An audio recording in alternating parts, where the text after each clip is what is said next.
నారా చంద్రబాబు నాయుడు గారి యొక్క జాతకాన్ని ఇప్పటికే చాలా వేదికల మీద నేను చెప్పి ఉన్న వారి యొక్క జన్మ నక్షత్రాన్ని బట్టి రకరకాలైనటువంటి వ్యత్యాసాలు ఉన్న ప్రశ్నాశాస్త్రాన్ని అనుసరించి నేను చెప్పేటువంటి మాట వారిది హస్త నక్షత్రం.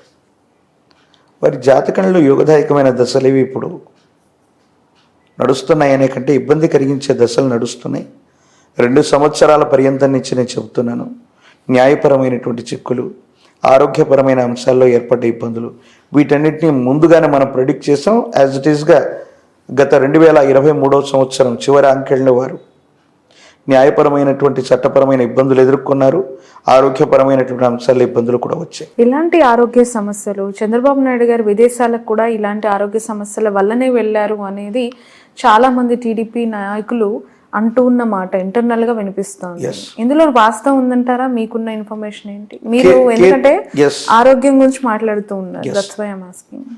ఏ వ్యక్తి యొక్క జాతకంలోనైనా ఖచ్చితమైనటువంటి పుట్టిన సమయాన్ని లగ్నం అంటారు. లగ్నం నుండి ద్వితీయ సప్తమ స్థానాలు మారక కారకాలు. మారకం అంటే మరణం. ఎవరి జాతకంలోనైనా మన జాతకంలో సెకండ్ పొజిషన్లో ఉన్నటువంటి అంటే 2వ స్థానంలో ఉన్నటువంటి 7వ స్థానంలో ఉన్నటువంటి గ్రహాలు వాటి యొక్క దశలు అంతర్దశలు వచ్చినప్పుడు మరణ సమానమైన కష్టము లేదా ఆరోగ్యము లేదా ప్రమాదం జరుగుతాయి. వారి యొక్క జాతకంలో నేను పరిశీలించింది ఈ ద్వితీయ సప్తమ స్థానాల్లో ఒక స్థానంలో శని ఉన్నాడు సాటర్న్. అది సుమారు 2003-2004 సమయంలో అలిపిరి ఘాట్లో బాంబ్ బ్లాస్టింగ్ జరిగింది. ప్రాణం నిలిచింది, పదవి పోయింది.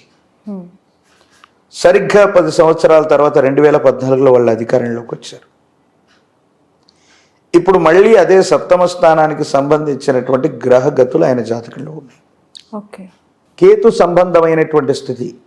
కేతువు శరీరంలో ఉన్న నాడీ వ్యవస్థల మీద నియంత్రణ ఉంటుంది. రవికి సంబంధించినటువంటి స్థితి కంటి చూపు, చర్మ సంబంధమైనటువంటి విషయాల్లో ఇబ్బందులు వస్తాయి. కేతు సంబంధమైనటువంటి స్థితి శరీరానికి మొత్తం కూడా న్యూరాన్కు సంబంధించినటువంటి వ్యవస్థ మొత్తం కూడా మెదడుని మనం చెప్పుకుంటూ ఉంటాం. మస్తిష్కము, మెదడు లేదా శరీరానికి నాడీ వ్యవస్థకు సంబంధించిన ఆరోగ్యపరమైనటువంటి అంశాలు ఏవైనా వారిని ఇబ్బంది పెట్టచ్చు. అంటే నేను వారి యొక్క జాతకంలో ఉన్న ఇబ్బందిని చెప్తున్నాను తప్ప మాన్యశ్రీ మాజీ ముఖ్యమంత్రి వర్యులు చంద్రబాబు నాయుడు గారి యొక్క నేతృత్వంలో మన ఉభయ తెలుగు రాష్ట్రాల్లో చాలా అభివృద్ధికరమైనటువంటి పరిస్థితులు ఉన్నాయి. సైబరాబాద్ అంటే మనం చంద్రబాబు నాయుడు గారిని గుర్తు చేసుకుంటాం. కానీ నేను చెప్పబోయేటువంటి విషయం సంచలనం కోసం చెప్పట్లేదు. అటువంటి గొప్ప నేతను కాపాడుకునేటువంటి ప్రయత్నం కోసం నేను చెప్తున్నాను. 2027 లేదా 2028లో దీన్ని మించినటువంటి తీవ్రమైనటువంటి ఇబ్బందిని వారి జాతకంలో ఎదుర్కొనేటువంటి అవకాశం ఉంది. ఇది ఆరోగ్యపరమైనటువంటి అంశాల్లో తీవ్రమైనటువంటి సమస్యగా పరిగణించవచ్చు. అటువంటి చాలా క్లిష్టమైనటువంటి సందర్భం వారి యొక్క జాతకంలో రాబోతుంది. కాబట్టి కేతు సంబంధమైన లేదా తాంత్రిక విధానంలో గణపతికి సంబంధించిన విశేషవంతమైనటువంటి క్రతువులు కూడా ఇప్పటికీ కొన్నిటిని సోషల్ మీడియా ద్వారా కొంతమందికి నేను ఇప్పుడే వాటిని చెప్పి ఉన్నాను. మళ్ళీ మన వ్యవస్థ ద్వారా కూడా మన క్యూబ్ టీవీ నుంచి కూడా నేను వారికి చెప్తూ ఉన్నాను. వారి జాతకంలో కొన్ని ఇబ్బందికరమైన దశలు నడుస్తున్నాయి. ఇది వాస్తవం. కానీ జగన్మోహన్ రెడ్డి గారి యొక్క జాతకంలో ఈ పంచగ్రహ కూటమి వల్ల దేవగురు బృహస్పతి వ్యయంలో ఉన్నప్పటికీ కూడా మాయాకారకుడైనటువంటి రాహు మాత్రం యోగిస్తున్నాడు. There is a chance to again will Jagan. ఆయన రావటానికి ఒకే ఒక ప్రాధాన్యతగా ఈ రాహు సంబంధమైనటువంటి స్థితి ఉంది. ఒకవేళ జ్యోతిష్యపరమైనటువంటి పరిభాషలో శ్రవణ నక్షత్ర జాతకులైనటువంటి పవన్ కళ్యాణ్ గారు, చంద్రబాబు నాయుడు గారు, జగన్మోహన్ రెడ్డి గారి యొక్క జాతకాలను అన్నీ పరిశీలించి ఏ విధమైనటువంటి పరిస్థితులు ఉన్నాయని మనం అంచనా వేస్తే వై నాట్ 175 అని ముందుకు వెళుతున్నటువంటి జగన్మోహన్ రెడ్డి గారికి 175 స్థానాలు వచ్చేటువంటి స్థితిగతి కానీ గతంతో పోల్చినటువంటి మెజారిటీ వచ్చే పరిస్థితులు కానీ 100% లేవు. కనీసం బోటాబోటీ మెజారిటీతో తమ ప్రభుత్వం గద్దెనెక్కటం కూడా కష్టంగా ఉన్న సందర్భం ఇది. ఇప్పటికే చాలా సర్వే సంస్థలు అవ్వచ్చు, ఆ ఎన్నికలు జరిగినటువంటి తీరవచ్చు వైసీపీకి అంత అనుకూలంగా లేవనే ఇండికేషన్స్ మనం చూస్తూ ఉన్నాం. అలాగని టీడీపీ కూడా బలంగా లేదన్నటువంటి వాదనలు కూడా ఉన్నాయి. కానీ శాసనం విషయానికి వస్తే మాత్రం తెలుగుదేశం పార్టీ మరియు వైఎస్ఆర్ కాంగ్రెస్ వీళ్ళిద్దరికి కూడా సమానమైన స్థానాలు వచ్చినా ఆశ్చర్యపోనక్కర్లేదు. అంత టఫ్ సిచ్యువేషన్. 70 స్థానాలకు అటు ఇటుగా 70 నుండి 80 స్థానాలకు అటు ఇటుగా తెలుగుదేశం పార్టీ ఉంటుందంటారా ప్రజల యొక్క దట్టు ఏపీ గురించి మాట్లాడుతున్నాం. They are very clear on what they want and ప్రతి ఒక్కరు కూడా ఇప్పుడు గతం ఎన్నికల ఒకసారి ఆ పోలింగ్ పర్సెప్షన్స్ మనం చూస్తే కనుక వాళ్ళు ఇవ్వాల్సిన మెజారిటీ చాలా గట్టిగానే ఇచ్చారు తీర్పు. ఎప్పుడు కూడా చంద్రబాబు గారికి ఇచ్చినా జగన్ గారికి ఇచ్చినా ఎవరికి ఇచ్చినా కూడా 2009 ఎన్నికల్లో మహాకూటమి ఏర్పడ్డటువంటి సందర్భంలో తెలుగుదేశం, టీఆర్ఎస్, కమ్యూనిస్టు పార్టీలు కొన్ని, ప్రజారాజ్యం మరోవైపు ఇవన్నీ కలిసి పోటీ చేసిన సందర్భంలో బోటాబోటీ కనీస మెజారిటీతోనే వైఎస్ రాజశేఖర రెడ్డి గారు మళ్ళీ గవర్నమెంట్లోకి వచ్చిన సంగతి మనకు తెలుసు. ఇప్పుడు అదే రిపీట్ అవ్వచ్చా? అలాగని కాదు, కానీ తెలుగుదేశం మరియు వైసీపీకి సమానమైనటువంటి సీట్స్ వచ్చి బీజేపీ మరియు జనసేన వాళ్లతో మిత్రకూటమిగా ఉన్నప్పటికీ నేను చెప్తున్న అంశం ఏంటంటే మిత్రకూటమిగా ఉన్నటువంటి జనసేన మరియు బీజేపీకి 10-15 స్థానాలు వచ్చి వాళ్ళు కీలకమవటం, కేంద్రానికి సంబంధించినటువంటి పరిస్థితుల వల్ల ఈ కూటమిలో కూడా ఏవైనా ఇబ్బందులు ఏర్పడటం, అంటే మిత్రకూటమిగా ఉన్న వీళ్ళు కూడా విడిపడేటువంటి పరిస్థితులు రావటం, ఇది ఖచ్చితంగా జరుగుతుంది. ఎందుకంటే దీన్ని క్రోధినామ సంవత్సరంగా ఈ సంవత్సరానికి పేరు. అసలు క్రోధినామ సంవత్సరం అంటే అర్థం ఏంటంటే అన్యోన్యకరంగా ఉన్నటువంటి దంపతులు సైతం విడిపడేటువంటి అపోహల అపార్థాలు వచ్చే సంవత్సరం ఇది. Oh my God. ఇక రాజకీయ నాయకులకి ప్రతి చిన్న విషయానికి అనుమానాలు ఉంటాయి, అపోహలు ఉంటాయి, ఇబ్బందులు ఉంటాయి. నా ప్రిడిక్షన్ ప్రకారంగా వైఎస్ జగన్మోహన్ రెడ్డి గారు బోటాబోటీ మెజారిటీతో గెలవటానికి ఒక అవకాశం ఉంది.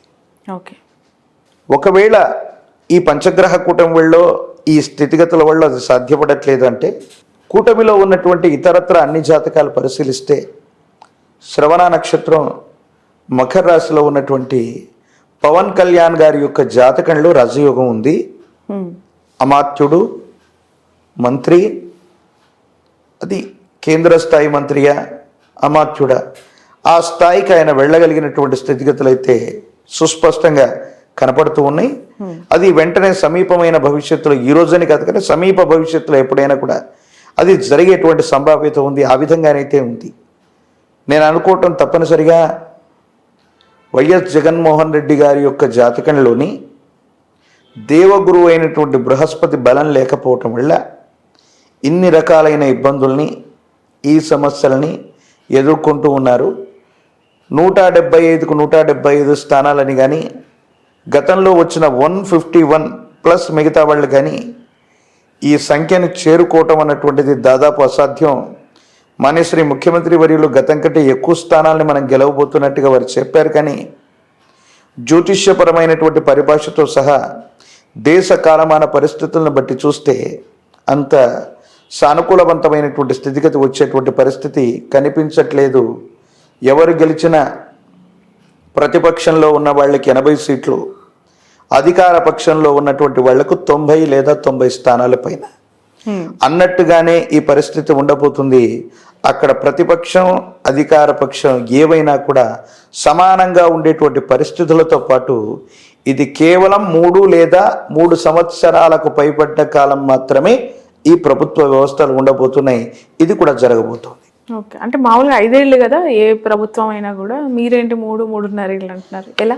అంటే రాబోయేటువంటి సంవత్సరాలకు సంబంధించినటువంటి గ్రహ గోచార పరిస్థితుల్ని ఒకవైపు తీసుకున్న దేశంలో జరిగేటువంటి మరికొన్ని మార్పులు చూస్తే 1 నేషన్ 1 ఎలక్షన్, ఎస్ ఎగ్జాక్ట్లీ అది కూడా అయి ఉండొచ్చు. 1 నేషన్ 1 ఎలక్షన్లో రాబోయే 2.5 సంవత్సరానికి మళ్ళీ ఎన్నికలు వచ్చేటువంటి అవకాశం కూడా తప్పకుండా ఉంటుంది.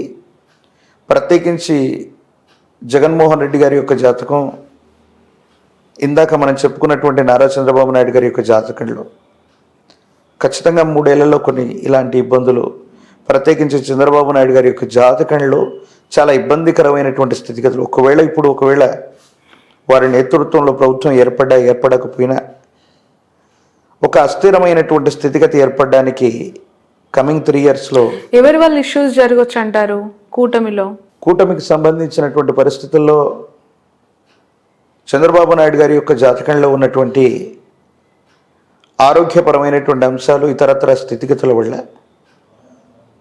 వాళ్ళు గనక వాళ్ళ యొక్క పార్టీ కావచ్చు, వాళ్ళకు సంబంధించిన వ్యవస్థ కావచ్చు, వేరొక వ్యక్తిని అధ్యక్షుడిగా ప్రకటించటం వల్ల చంద్రబాబు నాయుడు గారు లేదా తెలుగుదేశం పార్టీ వల్లే వాళ్ళు తీసుకున్నటువంటి నిర్ణయాన్ని మిగతా కూటమిలో ఉన్నటువంటి వ్యక్తులు హర్షించకపోవటం వల్ల వాళ్ళ మధ్య ఇబ్బంది ఏర్పడేటువంటి అవకాశం ఉంది. ప్రత్యేకించి బ్రహ్మంగారి కాలజ్ఞానంలో ఒక గొప్ప మాట ఉంటుంది. 2 అక్షరముల పేరున్నవాడు దేశాన్ని పెక్కేండ్లు పరిపాలించాను. పండిత్ జవహర్లాల్ నెహ్రూ గారు 2 అక్షరాలు.